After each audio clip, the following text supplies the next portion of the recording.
اردو ادب کی مختصر ترین تاریخ از ڈاکٹر سلیم اختر، باب نمبر 9، لکھنؤ میں اردو ادب، لیکچر نمبر 119۔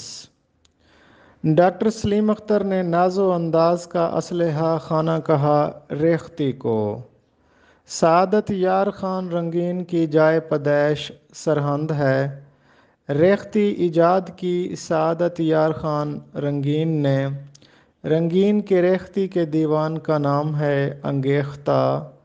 رنگین سے پہلے بھی کہا جاتا ہے ریختی گو شعرا موجود تھے، اور ایک دیوان کا حوالہ بھی ملتا ہے جو کہ کیسر حیدرآبادی کا ہے۔ ہندوی گیت میں اظہار عشق عورت کی طرف سے ہوتا ہے۔ زنانہ لباس پہن کر اور ڈولی میں سج کر مشاعروں میں شریک ہوتے تھے میر یار علی خان جان صاحب۔ مقالہ محسن خان پوری، یہ لکھا ہے ڈاکٹر نظر خلیق نے۔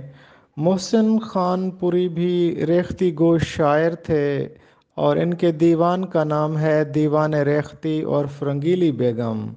ڈاکٹر طاہر مسعود کی تالیف ہے اردو صحافت 19ویں صدی میں۔